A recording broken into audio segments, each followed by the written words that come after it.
Hello friends, কেমন আছো তোমরা সবাই? আশা করি তোমরা সবাই ভালো আছো, আমিও ভালো আছি। দেখতে পাচ্ছ কত অনুষ্ঠান দেখলাম আজকে। মেয়েদের এক্সট্রা ক্লাসে দিয়ে আমি ডিএসএ ফিল্ডে চলে গেলাম, সেখানে গিয়ে দেখি আজকে প্রোগ্রাম হচ্ছে। তাহলে শুরু করি আজকের ব্লগটা। সকালে তো জলখাবারে সাধারণভাবে আমি করলাম, তারপর দুপুরে রান্নাবান্নার জন্য এসে পড়েছে লাউ। লাউ বলতেই তো মাছের মাথা। মাছের মাথাও এসে পড়েছে, লাউ দিয়ে মাছের মাথা দিয়ে হবে তরকারি, আর হবে মাছের তরকারি।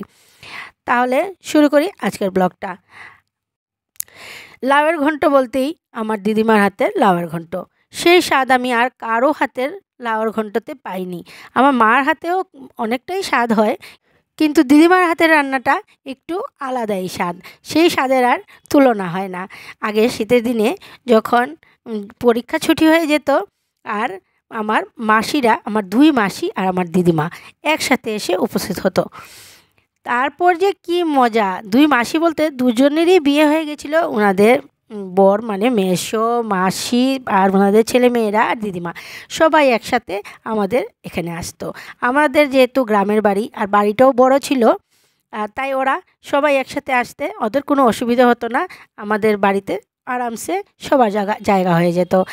আর তারপর যে কি আনন্দ, কি ফুর্তি, কি হুল্লোড়! ভিডিও এনে সিনেমা দেখা, তারপর বিকেলে ঘুরতে যাওয়া।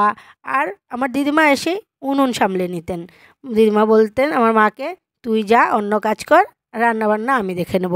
প্রতিবারই দিদিমা যখনই আসতো, রান্নাঘরটা দিদিমাই সামলাতো।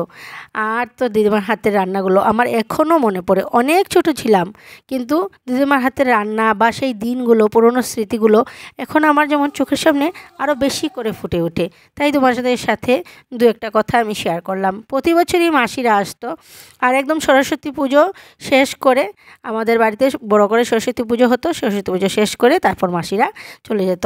আজ আর দুই মাসির মধ্যে কেউই নেই। মেসো আছে একজন, আর ছেলে মেয়েরা বড় হয়ে গেছে, বিয়ে হয়ে গেছে, বাচ্চা কাচ্চা হয়ে গেছে। অনেকটাই পরিবর্তন হয়ে গেছে। আগের মতন আর সেই দিনগুলো এখন আর নেই। আগে যে কী হুল্লোড় হতো আত্মীয়স্বজন বেড়াতে আসলে, আর আজকালকে তো কেউ বেড়ানোর সময়ই নেই।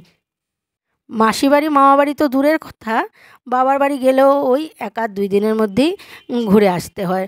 নিজের সংসার পেতে নিয়েছি এইদিকে, এত ঘোরাঘুরি করলেও চলে না। আর আজকালকার বাচ্চাদের পড়াশোনা আর অ্যাক্টিভিটিস এত বেড়ে গেছে, এই চাপে আর কোথাও শান্তিতে বেড়ানোও যায় না। তাও যখন আমি একদম হাঁপিয়ে পড়ি, ক্লান্ত হয়ে যাই, তখন আর কিছুই আমি আর চিন্তা করি না। ছুটে যাই বাবার বাড়ি, সেখানে গিয়ে কয়েকটা দিন থেকে আসি।